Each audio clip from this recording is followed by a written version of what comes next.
أهلا بيكم سنة ستة ابتدائي. معانا النهاردة الدرس الأول في علوم المفهوم التاني، الجسم كنظام. عندنا الجسم كنظام ده احنا هنعرف جسمك فيه ايه وبيتكون من ايه، وبيبقى الأجهزة بتشتغل ازاي وجواها ليه أجهزة، وكل الحاجات دي هنعرفها في درس النهاردة. وحابب أقول قبل ما نبتدي الدرس، أنا عايزكم تدعموا قناة أحمد كارم وقناة مذاكرة من غير زهق. انا سايبها لكم في اللينك بتاع الوصف، هتدخلوا عليه، هتدخلوا على القناتين، تعملوا لايك وتوصلوهم الثلاث قنوات اللي هسيبهم في ل50 مشترك. واول ما توصلوهم باذن الله هيبقى في مسابقة على اللي لما توصلون ل50 مشترك، وانا ان شاء الله لما توصلوني ل500 مشترك برضه هيبقى في مسابقة. فيعني حابب تدعموا القنوات دي لان القنوات بتعمل محتوى جميل جدا ومحتوى رائع، فحابب اقول لكم ان القناة دي يعني ايه حلوة، فعايزكم تدعموها وتشتركوا فيها وتوصلوها ل50 مشترك. تمام، يلا بينا بقى نبدأ الدرس بتاعنا. عندنا الجسم كنظام. بيقولك هل تستطيع الشرح؟ يعني فكر، ده علامة صح ولا غلط. ده قبل ما نبدأ الدرس بيمهدك للدرس يعني عشان تفهم.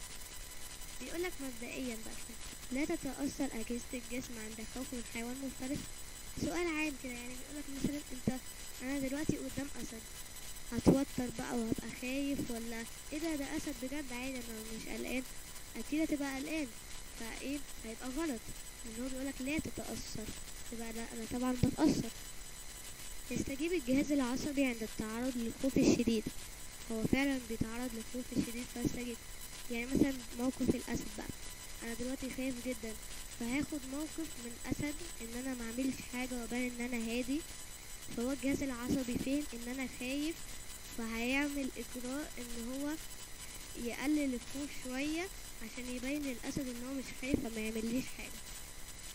بيبقى اللي اجابة السؤال ده صح. نبدأ بقى في الدرس. بيقولك الجسم كنظام.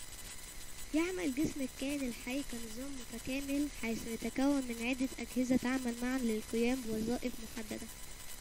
يعني مثلا أنا عندي الجهاز الهضمي، الجهاز التنفسي، الجهاز العصبي، الجهاز الدوري، كل دول بيعملوا في تكامل وتناسق مع بعض. يعني مثلا أنا دلوقتي شفت كلب، يعني أنا دلوقتي تعرضت لموقف وأنا كنت ماشي كده لقيت كلب قدامي، أنا ايه ابتدأت ايه بقى قلقان، انا مش مرتاح للكلب ده، شكله هيعمل حاجة. فالعين شافت الحدث اللي هو الكلب، فبعتت اشارة للمخ، فالمخ ترجم الصورة وقال ان في كلب، فهو هيتخذ اجراء ان هو ياخد حذره من الكلب عشان لو افتراضا ان هو هيجري عليه هياخد حذره منه. فالعين بعتت الاشارة للمخ، بعد كده اول جهاز. فبعد كده الجهاز التنفسي جهز ضربات القلب اللي هي الجهاز الدوري، ادى ضخ الاكسجين كتير، فبالتالي زادت ضربات القلب عشان تجري اكتر نفسك ما يوجعش، فتحس ان انا لما بجري بعمل ايه وهو ده عامل بنهج كده. تمام، فده جهاز كده. عندنا كام جهاز بيشتغل؟ بتاع جهازين 3، العصبي والدوري والتنفسي. شوفوا بقى عندنا كام جهاز. فبيقول لك مثال الاستجابة عند الشعور بالتوتر قبل خوض سباق. يعني مثلا عندنا الجهاز العصبي بيشعر المخ بالتوتر فيرسل إشارات إلى باقي الأجهزة لتبدأ في الاستجابة. يعني ايه؟ مثلا زي ما انا قلت لكم انا شفت كلب، فالجهاز العصبي بعت صورة، العين بعتت صورة الجهاز العصبي، فالجهاز العصبي اللي هو المخ ترجم الرسالة فقال ايه، ادى اشارة لباقي الاجزمة اللي هتبدأ معاه عشان يبقى ايه الاستجابة سريعة. عندنا بقى ايه الجهاز الدوري، هو اللي بيسرع نبضات القلب وبزيادة تدفق الدم. يعني دلوقتي انا بنهج كتير فانا بعد ايه انهج، فبالتالي ضربات القلب والاكسجين هيدخل ضعف اللي كان بيدخل في الاول عشان محتاج اكسجين اكتر، وبالتالي هيتم تدفق الدم. عندنا بعدها الجهاز التنفسي، هو بيزداد معدل التنفس في الرئتين للحصول على المزيد من الأكسجين. تمام. يعني الجهاز التنفسي ايه؟ بيزداد معدل التنفس في الروتين. انا بتنفس اكتر عشان احصل على المزيد من الاكسجين، الهواء اللي داخلي من عن طريق الرئتين. اما الجهاز العضلي ده هو اللي بيبدأ في العضلات بالتحرك بسرعة. يعني الجهاز العصبي ادى اشارة للجهاز العضلي ان العضلات تبدأ تتحرك، فالجهاز العضلي بدأ يجهز عضلات الرجل والايد عشان هيجري، فايه جهز العضلات بتاعته للقيام بالجري.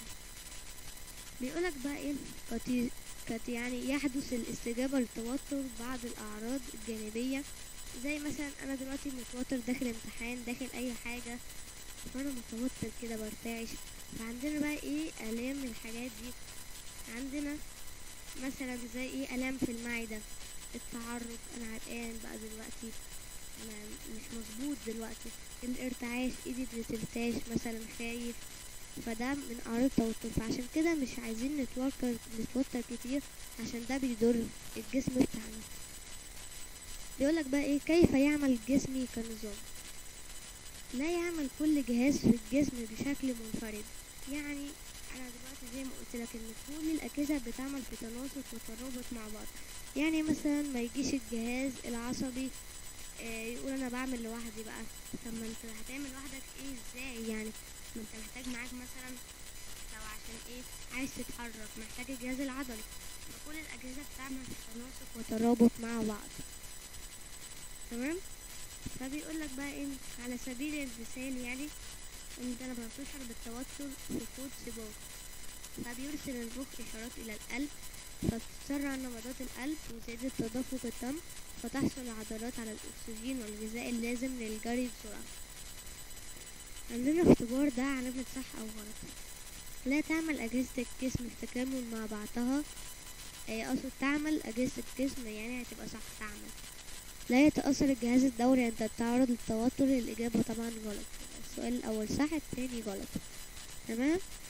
عندنا بقى ايه مثلا برضو اختبار تاني، سؤالين كمان. عند الجري للتجنب خطرا ما، بتقل ضربات القلب ولا بتزداد؟ طبعا بتزداد. عندنا عضو الجهاز العصبي الذي يدرك الخطر ويستجيب له. هل القلب هو اللي في الجهاز العصبي؟ لا، القلب في الجهاز الدوري. ولا المخ؟ هو طبعا المخ اللي في الجهاز العصبي. بيقول بقى ايه استجابة أجهزة الجسم للخطر. يعني بيقولك تعمل أجهزة الجسم معا كنظام واحد لأداء وظائف محددة، ومنها الاستجابة للخطر. يعني كل الأجهزة بتعمل في تناسق وتكامل معا كنظام واحد عشان تأدي وظيفة معينة لكله. تمام. عندنا مثال، عند سقوط الرجل من أعلى الدراجة، وتتكامل أجهزة الجسم معا لتنتج استجابات حسية على النحو كالتالي. الجهاز العصبي، العينين شافت إشارات الخطر فبعتت الإشارة اللي هي إنها حست إنها تقع، فبعتت الجهاز العصبي، فالمخ أرسل تعليماته إلى باقي أجهزة الجسم للاستجابة للخطر. يعني المخ قال للجهاز الدوري ازداد معدل ضرباته، هات لي أكسجين أكتر، فدي بتسمى استجابة حسية بسرعة كده لمواجهة الخطر. تمام. فبرضو الجهاز العصبي بعت إشارة للجهاز العضلي إن هو يجهز عضلاته ويتحرك بسرعة للتجنب من الإصابة. فبص الجهاز العصبي بقى هو ايه، هو المسؤول، هو اللي بيحكم باقي الأجهزة. فلولا الجهاز العصبي كانش هيبقى فيه مخ ولا تفكير ولا نعرف نعمل أي حاجة. بيقولك ملحوظة، يتعاون القلب والرئتين لتوفير الأكسجين للعضلات. يعني القلب والرئتين بيتعاونوا مع بعض عشان يوفروا الأكسجين للعضلات. بيقولك بقى ايه مما يسمح للجسم بالتحرك بسرعة أكبر عند التعرض للخطر. يعني انت الأكسجين زاد عندك فهتقدر ايه تتحرك أكتر وبسرعة أكبر. بيقولك أكمل الجمل التالية. عند لمس جسم ساخن يتعاون الجهاز نقط مع الجهاز العضلي في التكامل لتجنب السخونة. ايه اللي بيتعاون مع الجهاز العضلي عشان اسمه ايه ده يتجنب السخونة؟ فكر كده معايا. طب سيبك من السؤال ده دلوقتي لغاية لما تفكر. حل السؤال التاني. بيقولك يمثل ارتفاع معدل ضربات القلب استجابة حسية للجهاز الدوري يا بطل عشان عند التعرض للخطر. السؤال الأولاني كان بيقول ايه لمس جسم ساخن بيتعاون الجهاز العصبي مع الجهاز العضلي، عشان الجهاز العصبي هو اللي فهم الإشارة فبعت للجهاز العضلي، هو أصلا اللي بعت للجهاز العضلي. فهو مين بقى الأول اللي حس وبعت؟ هو الجهاز العصبي. تمام، ده كان بالنسبة للاختبار الأول اللي هي كام سؤال الأول. هنشرح بقى حاجة بسيطة تانية، بيقول ده صح ولا غلط. يسيطر الجهاز العصبي على عمل كل الأجهزة في جسم الإنسان. طبعا صح، إن أنا لسه قايل كده. لا يحتاج، أول ما تقول لا يحتاج أي فيها كلمة فيها لا يبقى الإجابة غلط، لأنه بيقولك لا يحتاج الجهاز العصبي للأجهزة الأخرى ليعمل بكفاءة. من غير ما تشوف قول غلط، عشان كل الأجهزة بتعمل في تناسق وتكامل مع بعض. بيقولك بقى ايه تكامل أجهزة الجسم. تعمل أجهزة الجسم في تكامل مع بعضها البعض ويعتمد كل منها على الآخر. فمثال الجهاز الهضمي هو اللي بيوفر العناصر الغذائية. تمام. أما بقى الجهاز الدوري هو اللي بيوفر الأكسجين عشان يقدر يهضم الطعام لما ينزل. فهو بيقولك يمكن العناصر الغذائية والأكسجين إلى الخلايا العصبية. ويتحكم بقى الجهاز العصبي في أجهزة وأعضاء الجسم مثل حركة العضلات المعدة والقلب. عندنا بقى ايه تكامل أجهزة الجسم أثناء حركة الذراع. بيقولك يحتاج تحريك الذراع لرفع كوب من الماء للعديد من التفاعلات بين أجهزة الجسم كالتالي. هنعرف بقى ايه أجهزة الجسم بتشتغل ازاي. الجهاز العصبي يرى العين مكان الكوب، يعني أنا دلوقتي عايزة أمسك كوباية، فالعين ركزت على الكوباية فقامت بعدت إشارة للمخ إن هو شاف الكوباية وعاوز يشيلها. فبيقولك الحركات اللازمة ويرسل التعليمات للعضلات. وظيفة الجهاز الدوري ايه؟ يضخ قلب المزيد من الدم عشان يغذي العضلات اللازمة للحركة. زي مثال الكلب ده، ان انا هجري فمحتاج الجهاز الدوري يديني اكسجين كتير عشان يغذي العضلات عشان تعرف تتحرك. الجهاز العضلي بقى ايه؟ بينقبض نحو عضلات الذراع ليتحرك نحو كوب. عندنا انقباض وانبساط. فانا دلوقتي انقبضت على الكوباية، مسكت الكوباية عشان عايزة اشيلها، فده اسمه الجهاز العضلي. بيقولك ما الجهاز المسؤول عن كل مهمة أثناء التقاط القلم للكتابة. إصدار تعليمات للعضلات لبدء الحركة هو الجهاز العصبي. ضخ مزيد من الدم لتغذية العضلات الجهاز الدوري. تحريك اليد نحو القلم الجهاز العضلي. ده كان بالنسبة للشرح. احنا بقى دلوقتي هنبدأ نحل اختبارات على الدرس الأول، وإن شاء الله هتكون فهمتوا وتعرفوا تحلوا معايا. عايزكم تحلوا معايا وتقولوا قبل ما أنا أقول. ده علامة صح أو غلط أمام العبارات التالية. يعتمد الجهاز العضلي على الجهاز الدوري في الحصول على الأكسجين. طبعا صح. يمكن أن يؤدي الجسم وظائفه معتمدا على عضو واحد فقط. بالغلط، لأن كل الأعضاء كل جهاز بيحتاج إلى الجهاز الآخر للتكامل والتناسق معه. لا يستجيب المخ عند الشعور بالتوتر. غلط، هو فعلا بيستجيب عشان يدي الإشارات لباقي الأجهزة عشان تبدأ. يعتمد الجهاز العصبي في وظائفه على باقي أجهزة الجسم. طبعا صح، لأن لولا الجهاز العصبي وباقي الأجهزة ما كانش يبقى فيه أصلا جسم إنسان. وأفكركم بسلسلة الجسم. عندنا الخلية، النسيج، الأجهزة، العضو أقصد الأجهزة، بعد كده بيتكون جسم الإنسان. يتحرك الذراع لالتقاط الأشياء بفعل الجهاز العضلي. فعلا إن هو الجهاز العضلي هو اللي بيتحكم في الذراع عشان يلتقط الأشياء. اختر الإجابة الصحيحة. يتحكم الجسم في استجابة أجهزة الجسم المختلفة.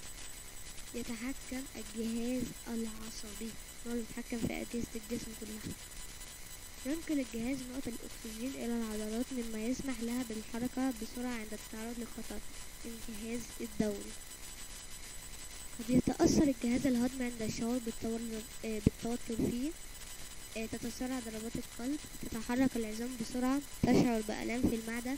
يزداد معدل التنفس.